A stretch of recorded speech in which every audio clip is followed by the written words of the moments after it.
शहीदों के सपने को साकार करने के मूल उद्देश्य से एक विचार मंच के रूप में गठित उत्तराखंड कार्मिक एकता मंच उत्तराखंड में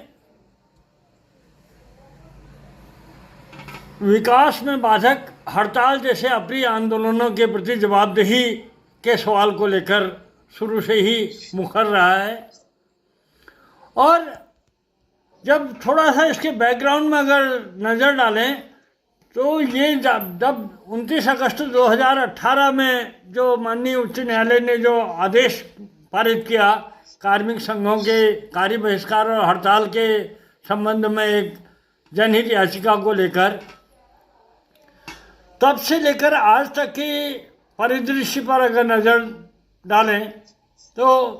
राज्य में लगातार आंदोलनों की स्थिति बरकरार रही है। और ये ताज्जुब होता है कि इस राज्य में कार्मिक संगठन इस शिकायत निवारण समिति के संबंध में जो माननीय उच्च न्यायालय का जो एक ऐतिहासिक निर्णय था, आदेश था कि संवाद शून्यता को समाप्त करने की दिशा में जो ये महत्वपूर्ण आदेश था, इसके धरातली इम्प्लीमेंट करने की दिशा में सारे कार्मिक संगठनों में एक चुप्पी रही है, जो कि बहुत दुर्भाग्यपूर्ण रही है। अब इसी सवाल को लेकर कार्मिक एकता मंच ने शुरू से ही अपनी बात रखी है। आप सब लोग वाकिफ़ हैं कि विकास में बाधक आंदोलनों के प्रति जवाबदेही जैसे गंभीर इश्यू को लेकर हमने न्याय के प्रति गोलजू के मंदिर में भी एक फरियाद लगाई थी और उस फरियाद पर शीघ्र सुनवाई के लिए पूरे राज्य में गोलजू के मंदिर से लेकर रामपुर तिराहे स्थित शहीद स्थल तक एकता यात्रा का भी निकाली थी। और शासन स्तर पर तत्कालीन अपर मुख्य सचिव श्रीमती राधा रतूड़ी जी की अध्यक्षता में एक उच्च स्तरीय बैठक भी हुई थी हड़तालों के प्रति जवाबदेही के सवाल को लेकर। लेकिन जवाबदेही के सवाल को लेकर सब लोगों ने हमारा बिना यही मानना था कि आंदोलनों के पीछे 3 प्रमुख कारण होते हैं: संवाद शून्यता, वादा खिलाफी और तानाशाही। सब ने इनको माना, लेकिन जवाबदेही के सवाल पर सब चुप रहे, हर स्तर पर चुप्पी रही। मैं 30 अगस्त को जो देहरादून के शहीद स्थल पर जो हमारी मीटिंग हुई थी मसूरी खटीमा कांड की पूर्व संध्या पर, उस मीटिंग में जिस तरह जो बारिश हुई थी, बहुत ज़बरदस्त बारिश हुई थी, और बारिश के बीच में हम बड़े मायूस से हो गए थे कि यार, हमने कहा कि अब तो इसमें कोई भी नहीं आएगा।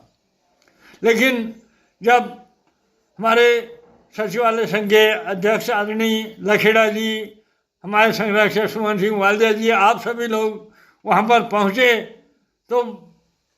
जो हमारा टेम्पो था वो बिल्कुल 7वें आसमान में हो गया था। कि हमने देखा कि बहुत अच्छा लगा, जो जज्बा था, जो इशू को लेकर सब लोगों ने वहाँ पर अपनी गरिमामय उपस्थिति दी शहीद स्थल पर, और जो एक महत्वपूर्ण निर्णय उसमें हुए उसको लेकर ही हम आगे बढ़े। और उसके बाद मुख्य सचिव को एक ज्ञापन भी दिया गया था कि 1 माह के भीतर इस शिकायत निवारण समिति का गठन किए जाने की मांग को लेकर उनके निजी सचिव को ज्ञापन दिया गया था। लेकिन फिर 2 अक्टूबर को रामपुर तिराहा स्थित शहीद स्थल में स्वयं माननीय मुख्यमंत्री जी को इस बाबत ज्ञापन दिया गया था कि अगर ये कोर्ट के आदेश का पालन अगर 8 नवंबर तक नहीं हुआ तो 9 नवंबर से हम देहरादून स्थित शहीद स्थल पे धरना प्रदर्शन और अनशन करेंगे। मुझे अफसोस है कि आज तक कोई भी इस पर कार्यवाही नहीं हुई है। अब ऐसी स्थिति में जब राज्य स्थापना की जयंती को लेकर पूरा ज़बरदस्त तैयारियां चल रही हैं, शोर शराबा है, तमाम वीआईपी महामहिम राष्ट्रपति हों या माननीय प्रधानमंत्री जी का भी कार्यक्रम लगा हुआ है। और ऐसे कार्यक्रमों के बीच में हम दिली रूप से कभी नहीं चाहते हैं कि यहाँ पर ऐसे आंदोलन जैसा स्टेप हमको लेना पड़े। लेकिन अगर इसके बाद हम चाहते हैं कि इसका समाधान सौहार्दपूर्ण वार्ता के जरिए हो, लेकिन उसके बावजूद अगर ऐसी स्थिति आती है तो हमें कैसे क्या स्टेप लेना पड़ेगा और उसकी रूपरेखा क्या होगी, इसी को लेकर आज ये वेबिनार का आयोजन किया गया है। और मुझे खुशी है कि हमारे सचिवालय संघ के अध्यक्ष आदरणीय लखेड़ा जी ने एक बात यहाँ पर जो बात कही है कि उनके स्तर से इसमें प्रभावी प्रयास किए जाएंगे। और ये एश्योर किया है, उन्होंने पूरे विश्वास के साथ कहा है कि ऐसी आंदोलन की नौबत नहीं आएगी। आदरणीय वालदिया साहब ने भी कहा है कि कल और परसों तो विधानसभा सत्र है, 2 दिन 3 और 4 को, उसके बाद हमारे पास 5, 6, 7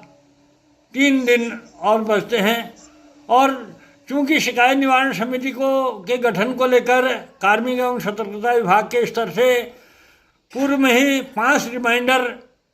निर्गत किए जा चुके हैं। और उन्हीं पत्रों के क्रम में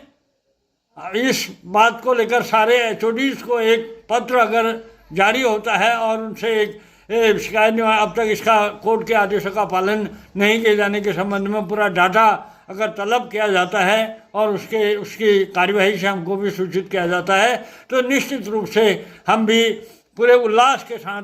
राज्य स्थापना की जयंती समारोह में खुलकर शिरकत करेंगे पूरे उत्साह के साथ। और अगर ऐसा नहीं होता है,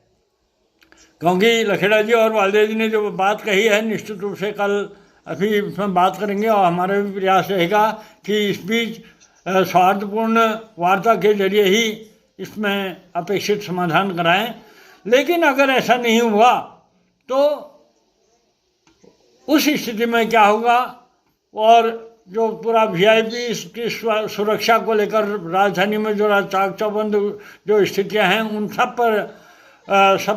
सभी वक्ताओं के जो विचार यहाँ पर आए हैं, उनको देखते हुए हमारा ये तय है कि क्या कार्यक्रम किया जाए। उसको लेकर हम 7 तारीख तक हमें उम्मीद है कि इसमें अपेक्षित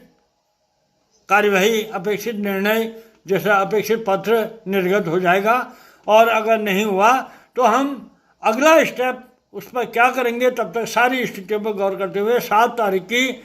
शाम को हम पुनः बैठेंगे और जो भी उसमें निर्णय होगा वो 7 तारीख की शाम को हम डिक्लेयर करेंगे। और जो हमारे इश्यूज हैं जिनके बारे में हमने कार्यक्रम तय किया था, तो उसके बारे में जो भी अब तक की प्रगति है वो हालांकि बहुत संतोषजनक तो नहीं कही जा सकती, लेकिन फिर भी जितना अभी तक का अपडेट है उसके हिसाब से जो हमारा 9 तारीख के कार्यक्रम के पीछे जो भी पृष्ठभूमि रही और आगे उसके पीछे जो भी हमारा मोटिव रहा है, तो इस पर जो भी शिकायत निवारण प्रकोष्ठ या समिति का जो भी गठन और आगे उसको कोर्ट के ऑर्डर्स के क्रम में कंप्लायंस करने की बात है, तो इन प्रिंसिपल कार्मिक विभाग ने ये तो माना ही था कि ये होना चाहिए और इस बारे में डायरेक्शन भी समय समय पर गए थे। लेकिन वास्तव में उसकी कंप्लायंस आज तक भी वैसी नहीं हो पाई है जैसी कोर्ट के डायरेक्शन के हिसाब से होनी चाहिए थी। तो इसी क्रम में मंच की ओर से भी रिक्वेस्ट औपचारिक की गई थी, कार्यक्रम भी गवर्नमेंट को सूचित किया गया था और इस संबंध में सचिवालय संघ के अध्यक्ष जी श्री लखेड़ा जी की ओर से भी इस पर इनिशिएटिव लेते हुए कार्मिक विभाग को संदर्भ भेजा गया था। तो ये दुर्भाग्य है कि उस पर औपचारिक तो कुछ नहीं हो पाया है, लेकिन जैसा कि पांडे जी और हमारी बातचीत हुई उसमें ये भी एक हम लोगों की ओर से प्रयास करने का बिंदु है कि हम इन 2-4 दिनों के अंदर में कार्मिक विभाग के अधिकारी गण एक तो वहां पर भी अधिकारी बदले हैं। अपर सचिव रयाल साहब का भी ट्रांसफर हुआ है और सेक्शन अफसर भी नए आए हैं, प्रमोद आर्या जी। वो मेरे साथ रहे भी हैं, कार्मिक में ही थे तब समीक्षा अधिकारी थे, अब प्रमोशन होके सेक्शन अफसर के तौर पर आए हैं। तो प्रयास ये होगा कि उनसे रिक्वेस्ट कल करी जाए कि वो 2-4 दिन के अंदर में जो भी कार्मिक विभाग का नीतिगत निर्णय इस बारे में लिया था कि कोर्ट के ऑर्डर्स की कंप्लायंस करते हुए सभी एचओडीज को, सभी डिपार्टमेंट्स को कंप्लायंस करने के बारे में, जहां हो गई है उसकी सूचना उपलब्ध कराने और जहां नहीं हुई है कंप्लायंस करते हुए कार्मिक विभाग को अवगत कराने के बारे में एक डायरेक्शन 2-4 दिन के अंदर में कार्मिक विभाग से इशू हो जाए। राज्य गठन की तिथि 9 नवंबर से पहले ये कार्रवाई हो जाए तो वो गवर्नमेंट के लिए भी अच्छा है और हमारे मंच के लिए और सभी कार्मिक संगठनों और हमारे साथियों के लिए भी अच्छा होगा। तो पांडे जी और हमारी चर्चा इसी दिशा में हुई थी कि जो भी प्रयास इन दिनों में हम कर सकते हैं वो कर लिए जाएं, ताकि 9 नवंबर की स्थिति को देखते हुए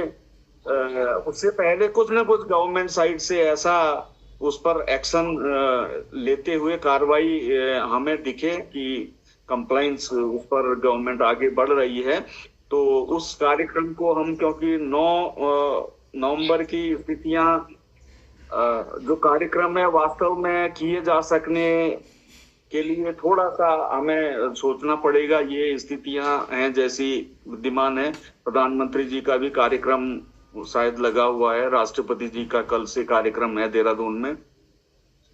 तो अगर 9 से पहले गवर्नमेंट साइड से डायरेक्शन हो जाते हैं, कंप्लायंस सभी विभागों से मांगी जाती है, जहां कंप्लायंस नहीं हुई है उनसे टाइम बाउंड तरीके से कंप्लायंस करते हुए अवगत कराने के लिए अगर स्ट्रिक्ट डायरेक्शन कार्मिक विभाग से हो जाते हैं 9 नवंबर से पहले, तो ये व्यवहारिक ही होगा कि हम जो पूर्व घोषित कार्यक्रम है उसको थोड़ा सा पोस्टपोन करें, या हो सकता है कि गवर्नमेंट साइड से डायरेक्शन का बहुत अच्छी प्रतिक्रिया आए। तो अगर पॉजिटिव दिशा में काम गवर्नमेंट कर रही है, ये मंच को लगता है, तो इसको हम लोग आगे विचार के लिए भी कर सकते हैं कि हम आगे कैसे कार्यक्रम रखें, 9 तारीख के स्थान पर आगे कैसे रखें। तो इस बीच के जो भी हमारे पास समयावधि है इसका हम सदुपयोग करें। इस समय मैं यही कहना चाहूंगा, और बाकी इशूज के बारे में तो अभी विशिष्ट रूप से कुछ कहने की स्थिति नहीं है, लेकिन इस इशू के बारे में मैं गवर्नमेंट साइड के प्रयास, मैं खुद लखेड़ा जी से भी अनुरोध करूंगा कि इस बारे में वो ओरल ही सही, मौखिक ही सही, वो कार्मिक विभाग के अधिकारी गणों से थोड़ा वो भी करें। और मैं भी कल पूरा प्रयास करूंगा कि मैं भी कल सेक्शन अफसर हैं या जो भी अधिकारी गण हैं सभी से मौखिक अनुरोध करूं और परिस्थिति बताते हुए 9 तारीख का मंच का कार्यक्रम बताते हुए ये इसकी अर्जेंसी को देखते हुए हम ये कहें कि गवर्नमेंट साइड से कुछ न कुछ ऐसा निर्देश, दिशा निर्देश जारी हो जाए जिससे कि उसकी कंप्लायंस गवर्नमेंट उसकी गंभीरता को समझे और कोर्ट के डायरेक्शन का वास्तव में इम्प्लीमेंटेशन धरातल पर हो सके, और एक जो कार्मिक समस्याओं के लिए एक मैकेनिज्म है गवर्नमेंट लेवल पर, विभागीय स्तर पर, वो बन सके और हम लोग पृथक पृथक तरीके से जो भी कार्यक्रम करने को मजबूर होते हैं, तो एक हमें मैकेनिज्म के तहत, एक सिस्टम के तहत बात रखने और उसका सॉल्यूशन करने का, रिड्रेसल का एक मंच मिल सके हर विभाग को प्रत्येक स्तर पर, तो ये अच्छा होगा। तो अभी मेरा सुझाव यही होगा कि इस बीच हम प्रयास कर लेते हैं, 9 से पहले कुछ न कुछ आपको पॉजिटिव दिशा में दिखेगा, ऐसा हम आशा करते हैं। लखेड़ा जी से भी मैं अनुरोध करूंगा और पांडे जी से भी मैं ये रिक्वेस्ट करना चाहूंगा। मेरा सम्मेलन अंत में यही होगा, रिक्वेस्ट यही होगा। जी धन्यवाद। वरिष्ठ साथी हमारे पांडे साहब, हमारे सचिवालय संघ के पूर्व अध्यक्ष, आवाज आ रही है मेरी क्या? हाँ आ रही है सर। हाँ, सचिवालय संघ के पूर्व अध्यक्ष हमारे बल्दिया साहब और हमारे सफल संचालन कर रहे थे मुंगर भाई और अन्य जो भी हमारे वरिष्ठ साथीगण सभी को मैं प्रणाम करता हूँ। आप पांडे जी का मैं हृदय से आभार करता हूँ, इतनी बड़ी मुहिम को लगातार चला रहे हैं, उनके साथ हम जुड़े हैं। बलदेव जी भी लगातार निरंतर प्रयास कर रहे हैं। सचिवालय संघ के अध्यक्ष के रूप में मुझे पांडे जी से मेरी बात तो हुई, तो मैंने भी संबंधित अधिकारियों के संबंध में बात की थी कि प्रोग्रेस क्या होनी है। मैंने कहा भी था कि पत्रावली चलाइए, देखते हैं पत्रावली में आप में क्या स्थिति है। तो मेरी आज ही बात हुई पांडे जी से। मैं सचिवालय संघ के रूप में आप लोग जब भी आएंगे, चाहे भोगली साहब से मिलना होगा, चाहे आप अन्य अधिकारी से मिलना होगा, तो हम पहले देखेंगे जो आपने प्रतिवेदन अब तक दिए हैं उसकी अद्यतन स्थिति क्या है, उसकी जानकारी भी लेना जरूरी होगा। और ये जो प्रत्येक विभागों में शिकायत निवारण प्रकोष्ठ या समिति का गठन जो है, ये कोई ऐसी चीज नहीं है, कोई गलत चीज नहीं है, एक सामान्य प्रक्रिया, इसमें सभी कार्मिकों को उसका लाभ मिलेगा। तो सरकार को इसको थोड़ा गंभीरता से सोचना चाहिए। अब हमें भी अपना पक्ष, आपने सब जगह कई बार प्रतिवेदन दे दिए, कई स्तर में आपने बात भी की है, पर उसका अब तक कोई सकारात्मक परिणाम न निकलना भी कोई अच्छी बात नहीं है। और ये रजत वर्ष चल रहा है हमारे उत्तराखंड स्थापना का, इतने बड़े बड़े कार्यक्रम हो रहे हैं, तो हमारे लोग, खासकर लोग जुड़े हैं इसमें, देख रहा हूँ जहाँ तक आंदोलनकारी भाई लोग हैं सारे हमारे कार्य में गणे, तो हमारे लोगों ने बहुत त्याग करके राज्य को बनाया है। और जब राज्य बना था तो हमारे ये इसलिए बनाया था कि राज्य, उत्तर प्रदेश बहुत बड़ा राज्य है, तो हमारी समस्याओं का निराकरण जो है इतनी तीव्र गति से हो नहीं पाता है। तो जहाँ तक हम और चीज छोड़ते हुए कार्मिकों के मामले में, कम से कम जब हमारा राज्य बन गया है, छोटा सा राज्य बना है, हमारे 13 जिले हैं, तो ऐसी समस्या जैसे केवल शिकायत निवारण समिति का गठन भी ना होना, निरंतर निवेदन करने पे भी मैं भी समझता हूँ कि ये स्थिति उचित नहीं है। और सचिवालय संघ के आप लोग जो भी, पांडे साहब से मेरा अनुरोध है, और आप दिगंबर भाई से, और हमारे बलदेव साहब तो सचिवालय संघ के प्रोजेक्ट रह चुके हैं, वो भी सब जानते हैं। हम लोग इसमें फिर एक बार ढंग से अपना दोबारा पक्ष रखेंगे। तो जहां तक मैं अंत में यही कहूंगा कि बलदेव जी जैसे आप लोग हमसे जुड़े हैं और उनका जो सानिध्य है, तो आप जैसे भी रणनीति बनाए मैं आपके साथ हूँ। संघ से आपको जो भी सहयोग चाहिए होगा मैं आपके तत्पर हूँ।